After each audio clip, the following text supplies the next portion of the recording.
पुनर्मनोनयन के लिए एक सर्वसम्मत प्रस्ताव लाने का प्रयास होगा, लेकिन कोई सकारात्मक रवैया न होने के कारण अंततः जब ये हुआ कि विधानसभा का कार्यकाल अगले 6 महीने के अंदर संपन्न हो जाएगा, अच्छा है कि हम लोग ही किसी युवा को यह दायित्व दें। और मुझे प्रसन्नता है कि युवा के साथ साथ अनुभवी सदस्य को आज विधानसभा उपाध्यक्ष के रूप में यहाँ पर इस माननीय सदन ने चुना है। मैं सभी सदस्यों को हृदय से धन्यवाद देते हुए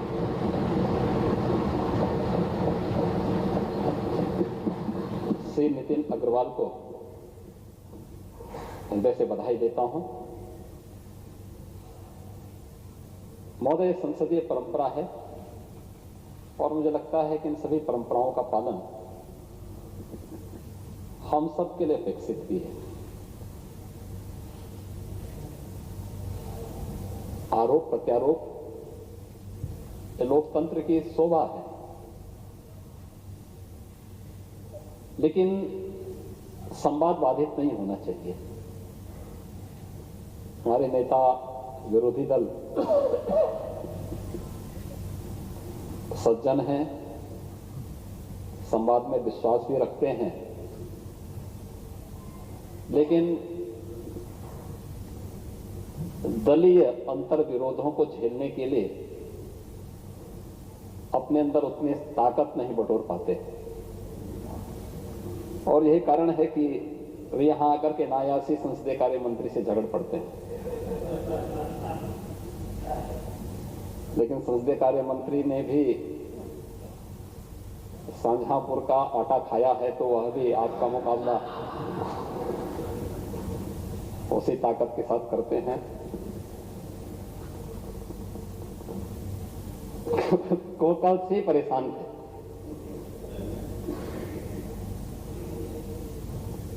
और परेशानी इस बात को उनको लग रही थी कि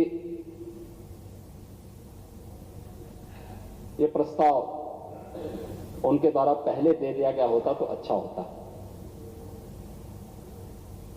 मैं भी पूरी कार्रवाई को देख रहा था कि उनके द्वारा, मैं जानता था वो इसके बाद कहेंगे कि चुनाव में गड़बड़ी हुई है। आदत है उन लोगों की, विधानसभा चुनाव या लोकसभा चुनाव में जब जनता अपना फैसला सुनाती तो फिर ईवीएम को दोषी ठहराते हैं। तो मैं मानता था कि आखिर हमारे नेता विरोधी दल कुछ तो कहेंगे, और उन्होंने वही कहा जो कहना चाहिए था। मुझे लगता है कि 2022 के विधानसभा चुनाव की तस्वीर भी सामने आ चुकी है।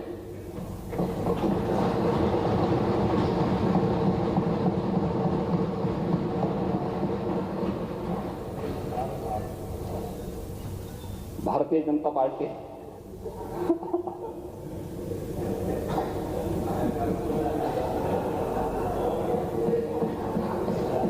अब देखिए, इतनी बड़ी बात आपकी आज्ञा मांग गए। उम्र में बड़े हैं और नहीं, सही मैं बता रहा हूं कि मुझे आपके स्वास्थ्य की चिंता होती है कभी कभी, और मैं इसीलिए पिछली बार आपसे कहा था कि आपको बलिया के काले गाजर का हलवा जरूर खाना चाहिए।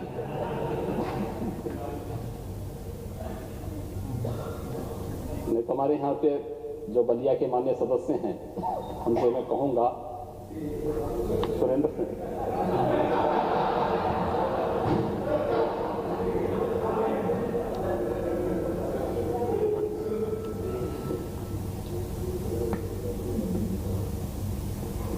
लेकिन बहुत शांतिपूर्ण तरीके से महोदय चुनाव यहां पे संपन्न हुआ है और मैं देख रहा था। और इस बीच जो आप ये देख रहे हैं, ये एक दिवसीय सभा का जो सत्र चल रहा है उत्तर प्रदेश में, योगी आदित्यनाथ लाइव दिख रहे हैं आपको। दरअसल समाजवादी पार्टी से नितिन अग्रवाल, जो कि बीजेपी समर्थित उम्मीदवार थे, जिन्हें 304 वोट मिले हैं और इसके साथ ही वो डेप्यूटी स्पीकर बन गए हैं। अजीत हमारे साथ, हमारे सहयोगी इस खबर पर जुड़ गए हैं। अजीत, बीजेपी ने नितिन अग्रवाल का समर्थन किया, समाजवादी पार्टी से वो हैं, जरा बताइए ये पूरी पृष्ठभूमि किस तरह से तैयार होकर सामने आए और उसके बाद डिप्टी स्पीकर नितिन अग्रवाल होंगे अब यूपी विधानसभा में? देखिए, बिल्कुल प्रीति, यूपी विधानसभा का उपाध्यक्ष का चुनाव का रिजल्ट आ चुका। नितिन अग्रवाल उपाध्यक्ष चुने जा चुके हैं। 304 वोट इन्हें मिले और 60 वोट समाजवादी पार्टी के जो प्रत्याशी थे नरेंद्र वर्मा को मिले। 4 वोट अवैध रहे, यानी टोटल जो है 368 वोट पड़े हैं। अगर रही बात पृष्ठभूमि की, तो नितिन अग्रवाल का जो बैकग्राउंड है वो समाजवादी पार्टी का, लेकिन बीजेपी से लगातार वो बीजेपी के टच में था और इस बार बीजेपी ने उन्हें अपना प्रत्याशी बना दिया। हालांकि समाजवादी पार्टी की तरफ से एक बैकवर्ड चेहरा नरेंद्र वर्मा को सामने लाया गया और उसके जवाब देने की कोशिश की गई, लेकिन जो पृष्ठभूमि थी, जो बीजेपी चाहती थी कि वो 2022 के चुनाव से पहले इस चुनाव को कराए। हालांकि 4.5 साल बीत गए और अभी तक उपाध्यक्ष का चुनाव नहीं हुआ था, लेकिन 2022 से पहले एक दांव और बीजेपी की तरफ से खेला गया और इसीलिए मुख्यमंत्री पूरे टाइम सदन में सुबह 10:30 बजे पहुंचे थे और अभी तक सदन में है, सदन को संबोधित कर रहे हैं। उन्होंने कहा कि समाजवादी पार्टी के लोग प्रत्याशी नहीं दे पा रहे थे, तो उनकी एक तरह से कहा जाए तो नैतिक हार है। तो अब कहीं ना कहीं योगी आदित्यनाथ या बीजेपी की तरफ से जो संसदीय दल है, उनका जो यहाँ की विधायक दल है, उसकी तरफ से बैठक किया गया सुबह 10:30 बजे और अब फैसला बीजेपी के पक्ष में। टोटल 304 इनकी संख्या और उतने वोट नितिन अग्रवाल को मिले। तो कहीं ना कहीं जो नैतिक जीत है बीजेपी को कहने के लिए और दूसरी तरफ 2022 से पहले एक मैसेज देने की कोशिश है, क्योंकि जिस तरह नरेश अग्रवाल और नितिन अग्रवाल का हरदोई के आसपास दबदबा, जैसे जतिन प्रसाद को लाया गया एक ब्राह्मण के चेहरे के तौर पर, तो कहीं ना कहीं जाति और क्षेत्र के आधार पर भी बीजेपी अपनी राजनीति को आगे बढ़ाती है। और आपने नितिन अग्रवाल का जो सियासी सफर है अजीत, उसके बारे में भी जरा बताइए। देखिए, बिल्कुल ये नरेश अग्रवाल के बेटे हैं और उत्तर प्रदेश में जब भी किसी की सरकार बनती है तो उसका हिस्सा ये जरूर होते हैं। राजनीति में कहा जाता है कि ये राजनीति के मौसम के वैज्ञानिक है। एक तो अजीत सिंह को कहा जाता था आरएलडी के और दूसरे नरेश अग्रवाल हैं, तो इनको पता है कि सियासत में कब और क्या करना और कैसे करना है, तो उसको बखूबी ये निभा रहे हैं। तो अब कहीं ना कहीं एक राजनीतिक दांव बीजेपी को भी इसका लाभ है और नितिन अग्रवाल और नरेश अग्रवाल को भी लाभ है, क्योंकि जो व्यापारी वोट है वो इनके साथ जुड़ा हुआ पूरे प्रदेश में। तो इसका फायदा, राजनीतिक फायदा जो है वो बीजेपी आने वाले टाइम पर लेगी और यही बात योगी आदित्यनाथ इस बात को बखूबी समझते हैं, क्योंकि मोदी जी ने भी ये कह दिया है, प्रधानमंत्री ने बनारस के मंच पर ही कहा था कि इस बार उत्तर प्रदेश का चुनाव योगी के नाम और योगी के काम पर होगा। तो सारी सियासत के जितने भी दांव पेच है वो योगी से होकर ही गुजरते हैं और सारे फैसले इस वक्त योगी आदित्यनाथ ले रहे हैं। प्रीति, तो मुख्यमंत्री योगी आदित्यनाथ ने साथ ही ये भी कहा है कि 2022 के चुनाव की तस्वीर आज इस डिप्टी स्पीकर के चुनाव के साथ ही साफ हो गई है।